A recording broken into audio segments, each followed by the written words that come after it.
এক জায়গায় রয়েছি ঘুরে এলাম।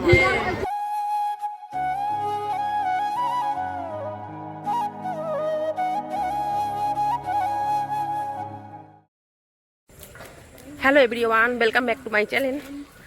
মোনালিসার তরফ থেকে চলে এলাম আর একটা ব্লগ নিয়ে। তো আজকের ব্লগটাকে স্কিপ করবো না, দেখতে থাকো, ভালো লাগবে। আর যাচ্ছি আমি ছট পুজোর ঘাটে। আর ছট পুজো মানে আমার নেমন্তন্ন আছে, না গেলে খুবই রাগ করবে, তাই যাচ্ছি। ঘাটের দিকে ওরা আগে বেরিয়ে গেছে, লেট হয়ে গেছে আমার, আমি পিছিয়ে যাচ্ছি। তো গিয়ে তোমাদের দেখাচ্ছি পুরোটাই ছট পুজোর ঘাটে। তো ঘাটে গিয়ে তোমাদের দেখাচ্ছি। চলে এলাম ছট পুজোর ঘাটে। আর দেখো কত সুন্দর ডেকোরেশন করেছে, চারিদিকে লাইট লাগিয়েছে, খুব ভালো লাগে জানো তো। আর এখানে না দুর্গা পুজোর ভাসান, কালী পুজো, আমার গণপতি বাবার ভাসান সব এখানেই হয়। আর এখানে দেখো চলে এলাম প্যান্ডেলের ভেতরে।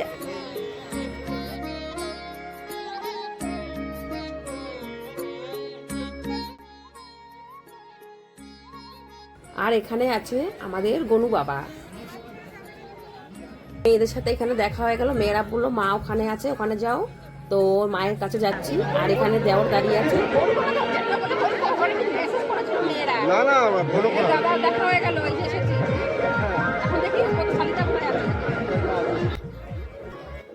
আর এখানে শালিতা বসে আছে, আমাকে দেখে উঠে দাঁড়ালো।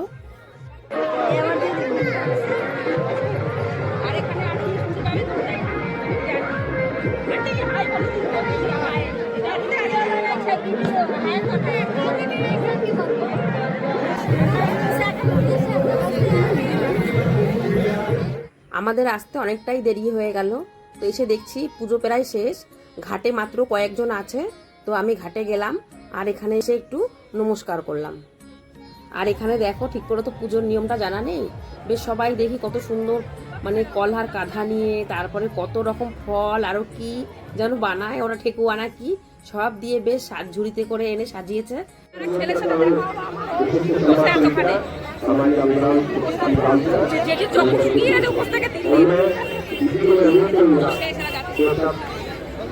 এখানে এসে আরেকজনের সাথে দেখা হলো। এগুলো সব আমাদের ছেলে পেলে, ভূতের প্যান্ডেলের সব ছেলে পেলে আমাকে ওরা খুব ভালোবাসে, তাই না দেখে কথা না বলে আর পারি না। কই সেম সেম, এই যে বৌমা এসেছে, এদিকে আসো।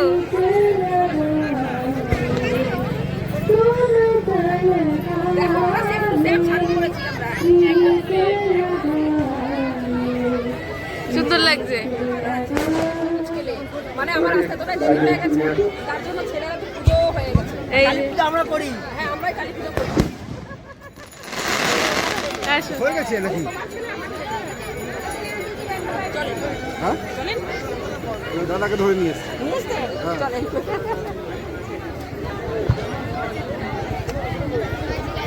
সবাই এক জায়গায় রয়েছে। আমার মেয়েরা মানে আমার উপর এতটাই রাগ করতো, আমি যদি না আসতাম, ওর জন্য আমার আশা। তুমি আসবে আন্টি, তুমি আসবে আন্টি, তারা কিন্তু সরকার করবো। এই যে মেয়েরা আমাকে ব্ল্যাকমেল করছে যে গণেশ পুজো যাবো না, তাহলে আর তার জন্য আমি দৌড়ে ছুটে চলে এসেছি।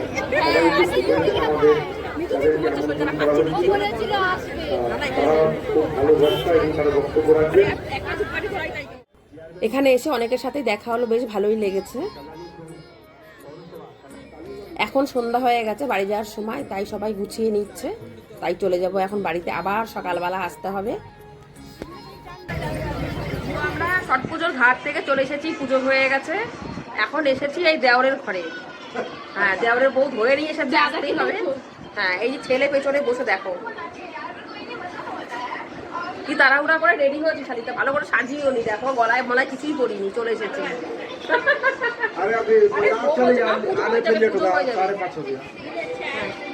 ঠিক আছে, একটু বসি, বসে তারপরে যাবো বাড়িতে। বসে গেছি, দেওয়ার বলছি চা খেতে, কি দাদা জিজ্ঞেস করেন? সব লাগবে না, এটা লাগবে না, লাগছে না হাতে। আর এই যে যা বসেছে এখানে নিচে,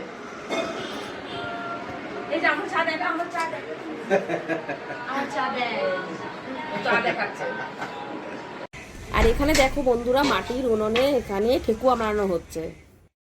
ভোরবেলাতে চলে এলাম আমরা ঘাটে, বিকেলের থেকেও যেন ভোরবেলার আবহাওয়াটা বেশি সুন্দর লাগছে। লোকের ভিড় অনেক কম, সবাই ধীরে ধীরে সূর্য উদয়ের আগেই আসবে। কাল বিকেলে যেরকম ভিড় ছিল এখন একটু কমই লাগছে, এখনো কেউ এসে পৌঁছয়নি। এই যে আমার আন্টি দেখো পুজো করছে। আশা করি তোমাদের ছট পুজো খুব ভালো কেটেছে। ভিডিওটা এই পর্যন্তই, দেখা হচ্ছে নেক্সট ভিডিওতে। আর যদি তোমাদের ভিডিওটা ভালো লাগে অবশ্যই লাইক, কমেন্ট, শেয়ার করবে, সাবস্ক্রাইব করবে।